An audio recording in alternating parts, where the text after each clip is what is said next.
Je crois que la Bible est vraie. Je crois que la Bible est vraie. Elle est la parole du Seigneur. Je la serre dans mon cœur. Je crois que la Bible est vraie. Je crois que la Bible est vraie. Elle est la parole du Seigneur. Je la serre dans mon cœur. Je crois que la Bible est vraie. Je crois que la Bible est vraie. Elle est la parole du Seigneur. Je la serre dans mon cœur. Je crois que la Bible est vraie. Je crois que la Bible est vraie. Elle est la parole du Seigneur. Je la serre dans mon cœur. Je crois que la Bible est vraie. Je crois que la Bible est vraie. Elle est la parole du Seigneur. Je la serre dans mon cœur. Je crois que la Bible est vraie. Je crois que la Bible est vraie. Elle est la parole du Seigneur. Je la serre dans mon cœur.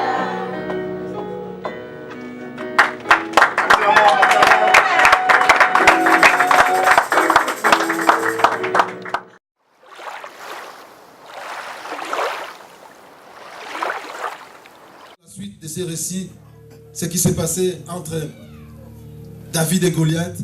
David a triomphé de Goliath à cause du nom de l'Éternel, à cause de la foi, à cause de ce langage spirituel que David a eu ce jour-là. David ne l'a pas, bien aimé, vaincu parce qu'il avait une connaissance, je ne sais pas, de l'armée. Non. Il est venu au devant de Goliath au nom de l'Éternel.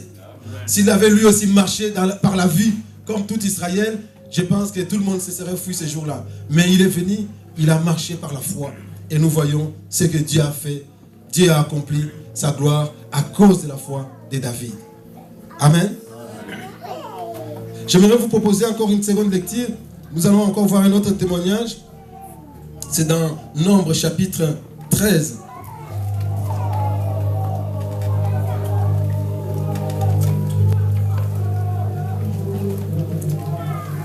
Nombre chapitre 13. Vous allez lire tous les récits à la maison. Je vais prendre juste quelques versets à chaque fois. Nombre chapitre 13. Nous allons lire à partir du premier verset. L'Éternel parla à Moïse et dit: envoie des hommes pour exploiter les pays de Canaan que je donne aux enfants d'Israël. Tu enverras un homme de chacune des tribus de leurs pères. Tous seront des principaux d'entre eux. Moïse les envoya du désert des parents d'après l'ordre de l'Éternel. Tous ces hommes étaient des chefs des enfants d'Israël. Je vais au verset 25.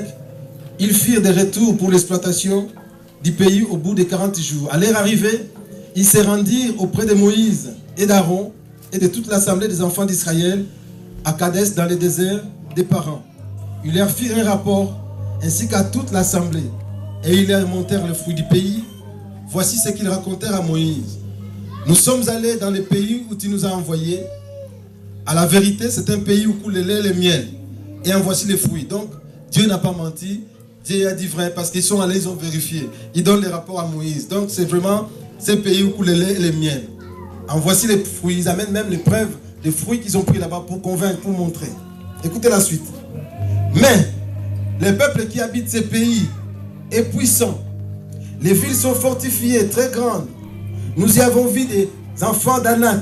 Les Amalekites habitent la contrée du Midi. Les Essiens, les Jébusiens, les Amoréens habitent la montagne. Et les Cananéens habitent près de la mer et le long du Jourdain.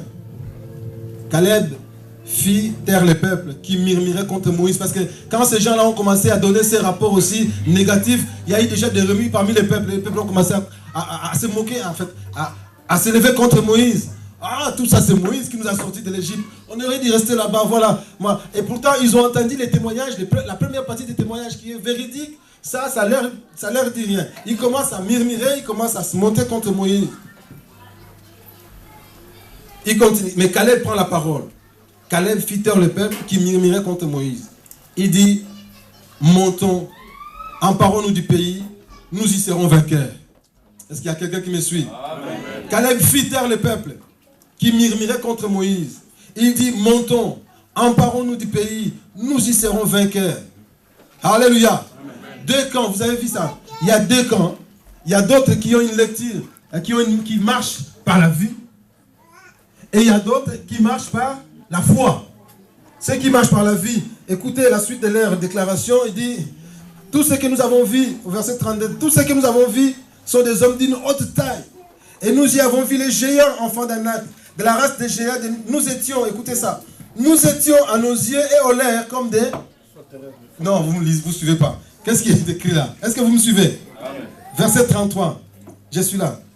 Et nous y avons vu les géants, il continue à faire les rapports. Hein? Il continue à faire les rapports. Et nous y avons vu les géants enfants d'Anak, de la race des géants. Nous étions à nos yeux.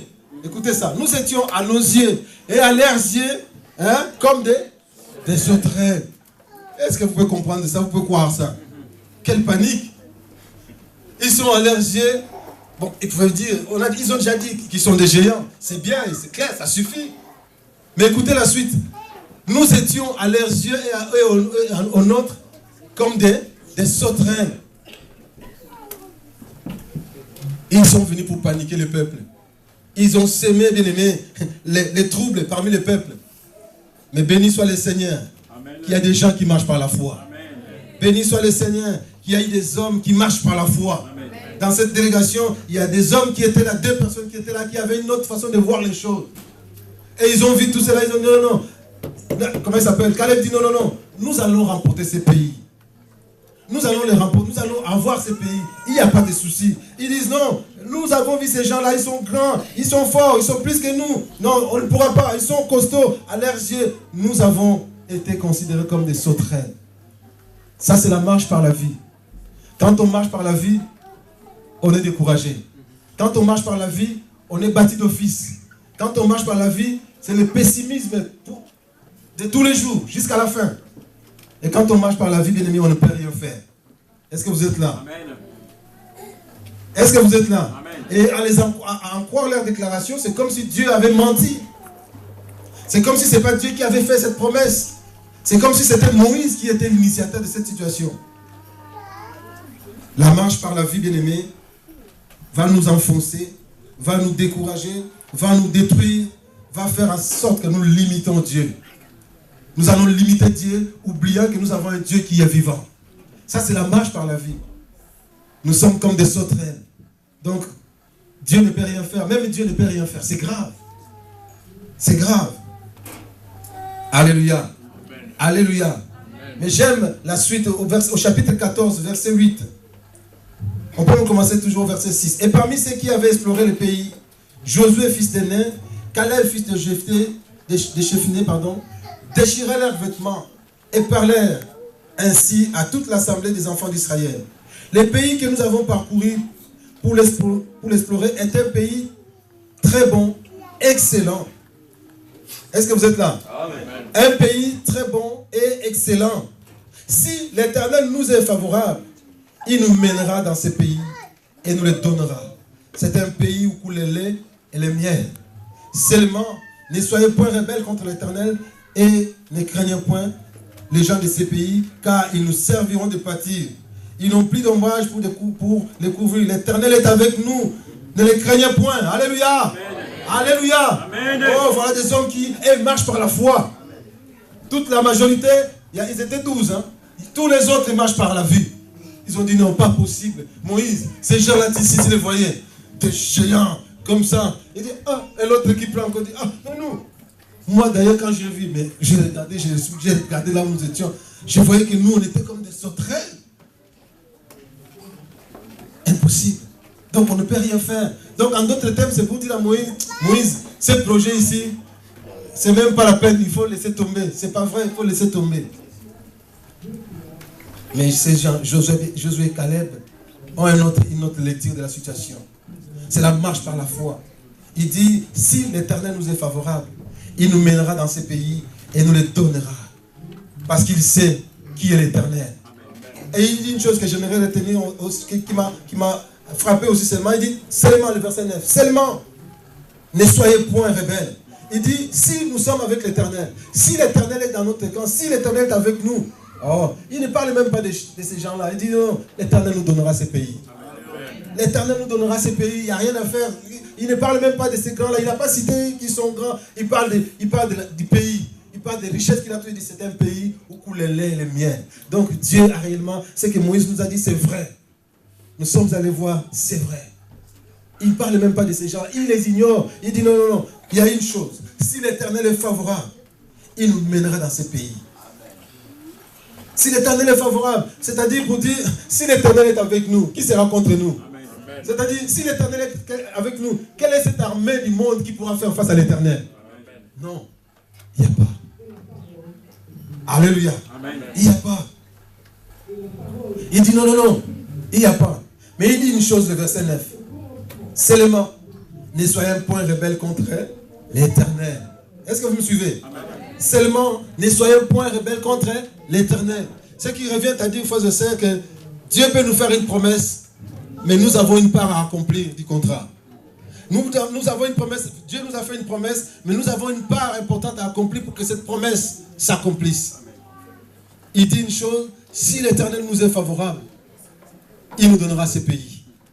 Tout ce que je peux vous dire, tout ce que je peux vous donner comme conseil, seulement, ne soyez point rebelles contre l'Éternel. Est-ce que quelqu'un me suit ce matin?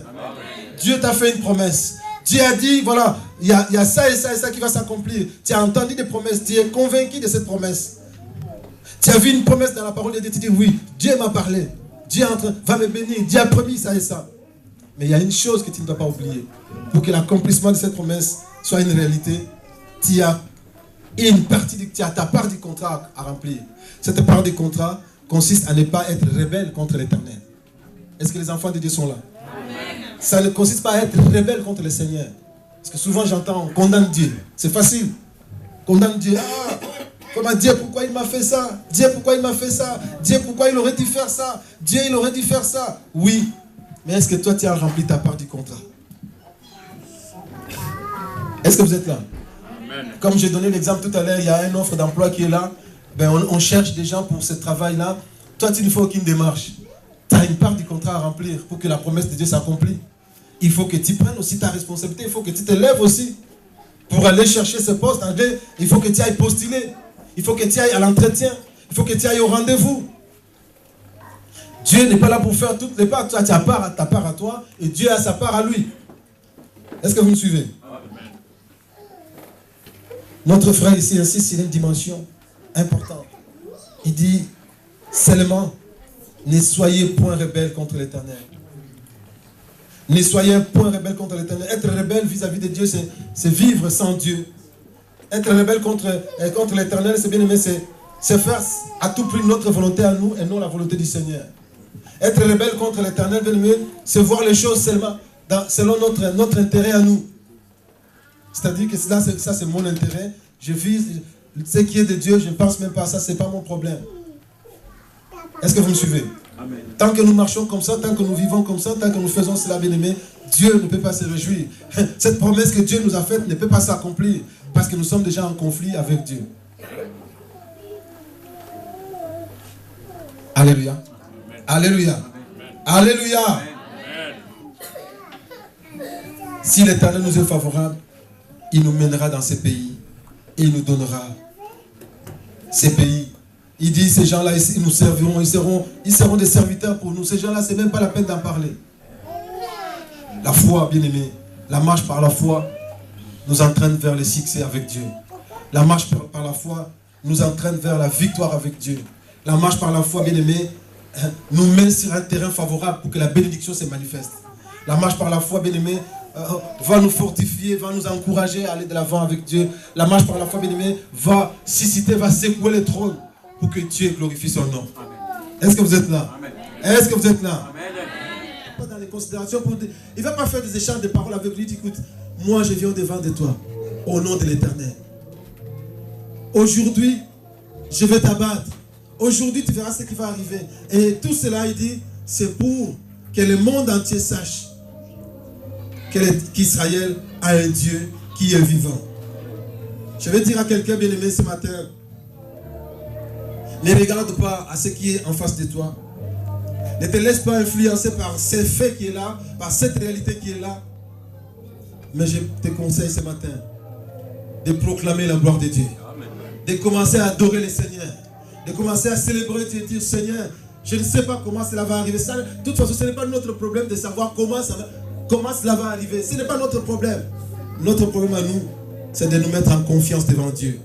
Notre problème à nous, notre démarche à nous, ça consiste bien tout simplement à louer l'Éternel. À lui dire, Seigneur, tu es ce Dieu vivant et vrai, qui a accompli des choses extraordinaires dans la vie des frères et sœurs.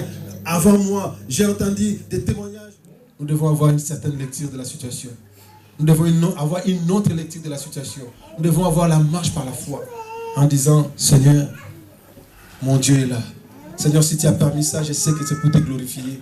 Moi, je sais que tu es l'Éternel qui guérit. Est-ce que vous êtes là? Oh, le médecin a dit, on lui a enlevé les trompes, on lui a enlevé tout. Même ça, tu ne peux plus concevoir. On dit, tu ne peux plus concevoir. J'ai vécu avec une sœur, je connais une sœur dans une région de France qui est en France ici. Le médecin avait dit, suite à une maladie, il était passé par les opérations. Il avait dit, pour épargner ta vie, on doit enlever ça. Ils l'ont enlevé tout. Le médecin avait dit, non, madame, tu peux oublier par rapport à l'enfant, tu n'auras plus de maternité, ça tu peux l'oublier. Cette sœur a entendu cela. Il a dit, c'est bien, merci, il n'y a pas de souci. Mais moi je crois que le Seigneur qui m'a créé femme me donnera un jour des enfants.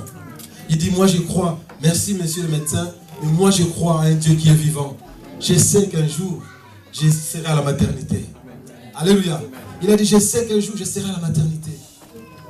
Il est allé à la maternité. Cette sœur, aujourd'hui, il a 4 enfants. Il est en région parisienne. Dieu voulant, un jour viendra, je lui permettrai de faire, avec son couple, de faire son témoignage ici.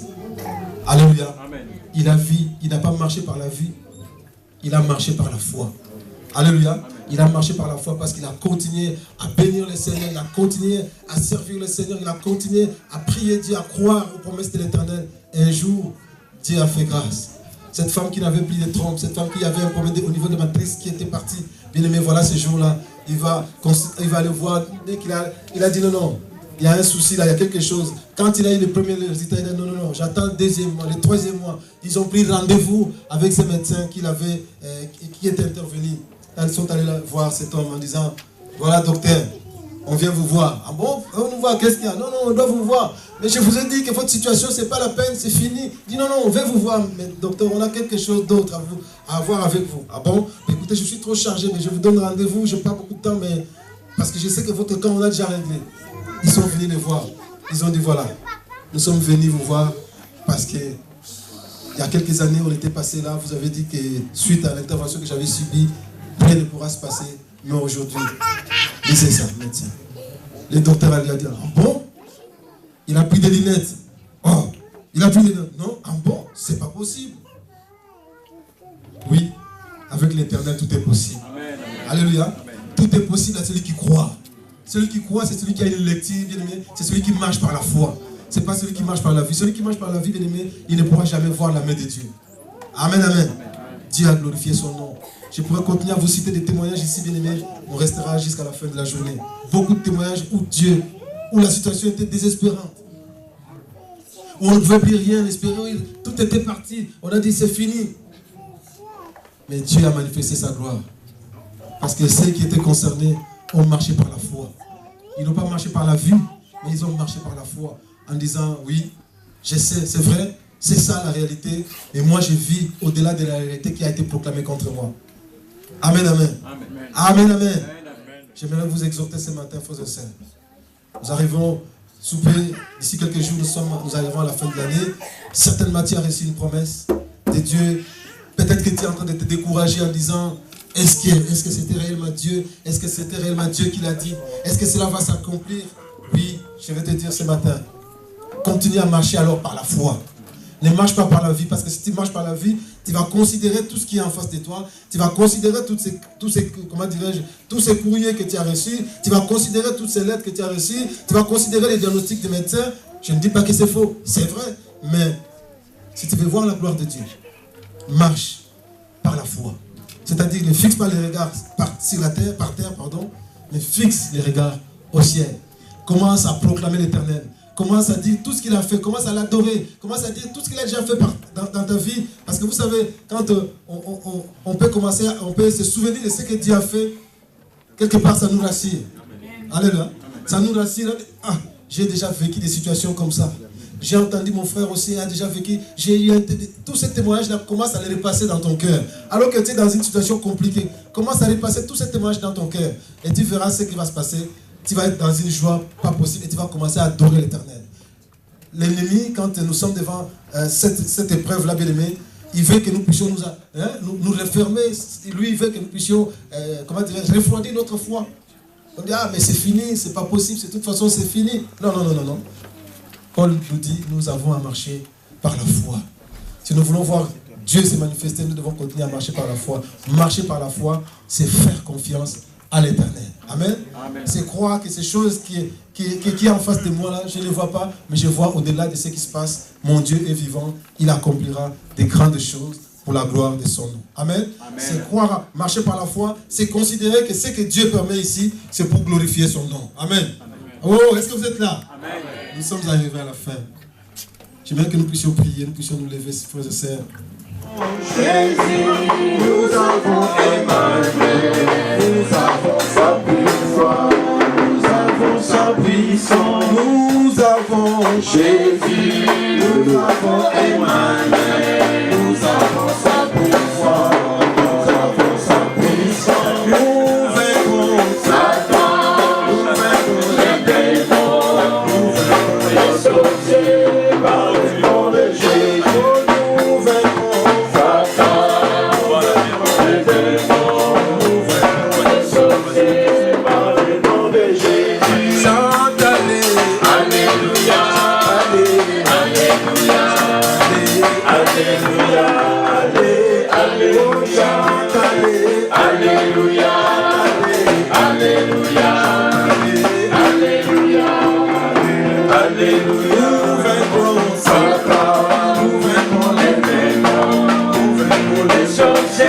Par le nom de Jésus.